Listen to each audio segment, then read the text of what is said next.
Hey, this is Joe from Home Studio Corner. In this video, I want to share with you a goofy little trick that I use sometimes when mixing drums to get a thicker sounding snare drum. So here's the problem I found myself facing recently on a mix.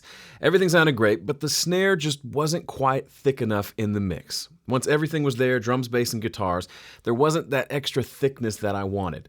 So my first option was to just boost some of the lows and the low mids on the snare drum, but that didn't work. Sometimes there just aren't enough frequencies there to boost. And I wanted a solution rather than just saying, well, I'll just say I'm okay with it. I wanted to try something, and instead of using software that will replace the snare drum with a perfectly recorded sample or augment the snare by layering a sample on top of it, I wanted to just make a solution using the snare track that I had, and that's where this solution comes in. So the solution is fairly simple. Duplicate the snare track and then pitch shift the duplicated track down to create a thicker sound to the snare. Now there's a couple of key points you want to keep in mind when you do this, but it ended up working well for me. Why? Because as we pitch shift it down, everything about the snare is being pitch shifted down, meaning we're taking these frequencies and moving them down here, and we're basically creating lower frequencies from that snare track. There weren't enough low frequencies here to boost with EQ to get a thicker snare, but if I take some of those frequencies and literally turn them down, like play them down a fifth or an octave, suddenly now I have a bunch of low mid frequencies to work with. Now, a quick note about getting it right at the source. Yes, one solution to this problem is to re-record the snare and make it sound thicker. This particular recording session, we actually tried out 3 different snare drums, found this one to be the snare sound that we wanted, but in the course of mixing and all the different decisions that I had made, I landed with, I just wish the snare was a little bit thicker, and this was the solution that worked. It doesn't always work, but it's fun to try, and you don't have to have any other plugins to do this. You just need the basic capabilities of a DAW to duplicate a track and to pitch shift it down, which you should be able to do. You can follow right along with me and try it out for yourself. In addition to all the stuff I've already said, stuff like this is just fun to me. You can absolutely grab a sub-harmonic generator plugin or a sample replacement plugin, have fun. I just get a kick out of doing this kind of science experiment and seeing if I can make it work. This time it worked. So here are the tracks. Let me play for you the instrumental mix where I was when I decided I wanted a thicker snare, and then we'll go from there. So here's the whole mix, and then I'll isolate the drums so you can hear them.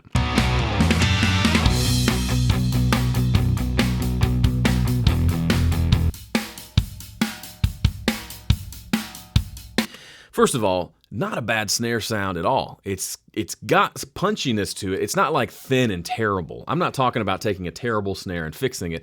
It's a wonderful sounding snare if we isolate just the snare track.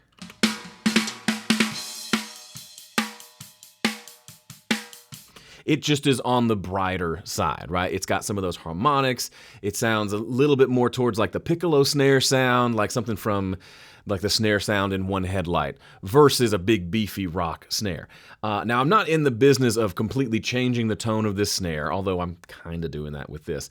I want that tone to stay. I just want to add in a little extra beef underneath. That was good. That was good. Okay, so here are the drums by themselves one more time. Just listen to the snare and you'll hear it's a nice bright sounding snare. But this is a rock tune and I wanted a little more thickness there. So here's what I did. So the first thing you do, and this is the track that I did it on here, this snare low, but I'm gonna recreate this for you so we can kind of show you step by step how to do this. First thing I do is just duplicate the track. So we're going to duplicate this completely. This takes this audio file and creates a new one down here called snare 2. We'll call this snare pitched. You can't even read that. And now we're going to take this piece of audio and mess with it. So we'll just solo this one. As you can hear, this is what we got. Okay, sounds like a snare. I'm going to take these plugins off for now because I don't need this one to have the same plugins as the first one. I also don't need reverb on this. And I'm going to come down here. Now, depending on what software you use, your process of actually pitch shifting it down will be a little bit different. If you use Pro Tools, this might be like a, what is it called, an Audio Suite plugin that you apply to the audio. With Studio One, and I believe with like Logic, maybe a few others. It's over here on the left-hand side in this inspector view. One of the options when I select a piece of audio or an event, one of the options I see over here is transpose. See that right there? transpose. Now there's tune, which is just a fine, literally a fine tune, just a little bit of a pitch shift. And transpose, every whole number is a half step. Does that make sense? So if I want to go down an octave, I can type in -12 here, whoops, and it'll be down an entire octave.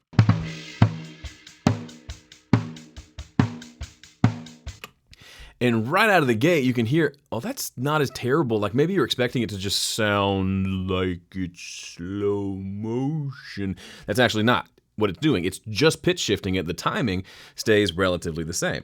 So here's the original snare. And now as it's playing, I'm just gonna click and drag right here and bring the pitch down and just see if we find a spot that sounds kind of cool.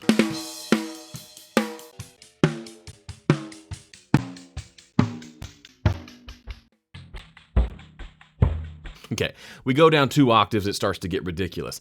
Couple things to note, this will absolutely degrade the signal. We're not going for a perfect, pristine sound here. We're mangling it on purpose to blend it with the original to get a little bit of a newer sound. Second thing to think about is this isn't new. If you've done a lot of drum programming with like drum machines, using drum samples, you pitch stuff all the time. You'll take a snare and you'll pitch it down a few steps to get a thicker sound. You'll do the same thing with a kick drum. We're doing the similar thing here, except we're not getting rid of the original snare. The original snare is still alive and well. We're just taking that original snare and kind of layering something underneath to build it up a little bit. So let me just find a pitch that sounds kind of cool.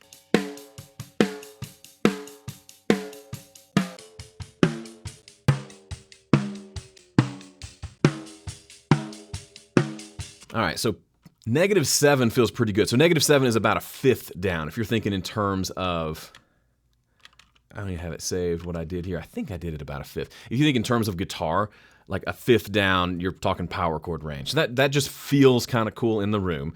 So let me blend that with the original and just see what those two sound like together.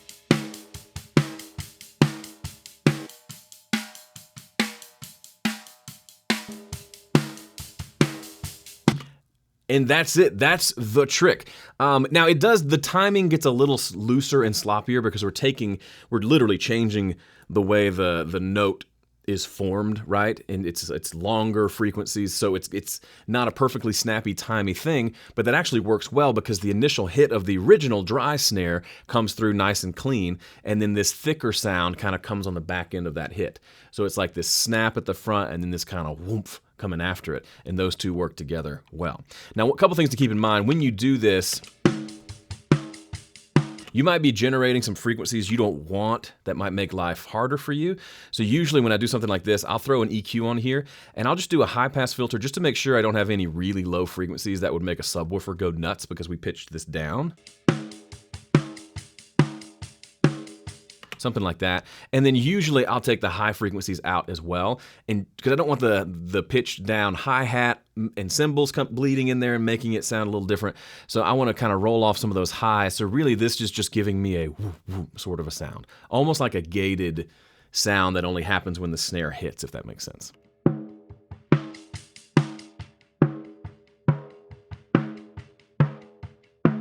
Something like that. It sounds terrible by itself, but we blend it back in with the original.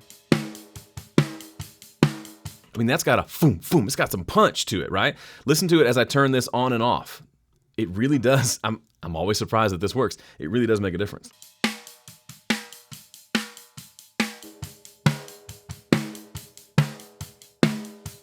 Now, some of the ringing of the snare has been pitched down as well, so you may have to decide if you need more EQ there or not. But listen to it in the context of all the drums, because we're talking listening to it soloed with just the snare. That's fine for dialing in the tone, but what it sounds like in the mix is going to be a lot different. Here's what it sounds like with the overall drum mix.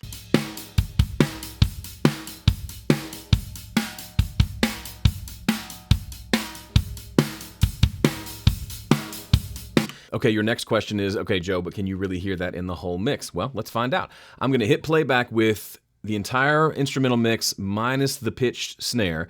Then I'll add the pitched snare back in. Tell me if you can hear it.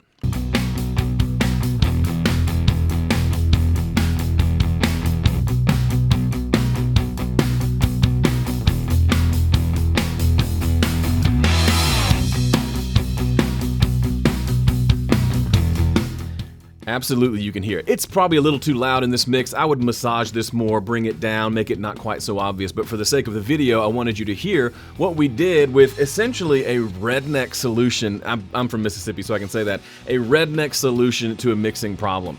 We didn't use any fancy plugins. We didn't literally use any plugins except for an EQ. We just pitch shifted it down and then rolled some lows and highs off and ended up with something kind of cool.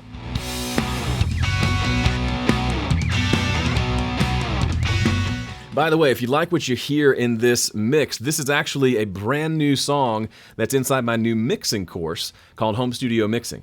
I've added new songs to mix, so if you've been on the fence about getting that course, you should definitely check it out now. You've got this plus 3 other songs in addition to the main song. This is all just bonus material. You can check that out at homestudiocorner.com/mix. And if you're watching this the week this video releases, the whole course is on sale. You can check that out at homestudiocorner.com/mix. Thanks for watching. See ya.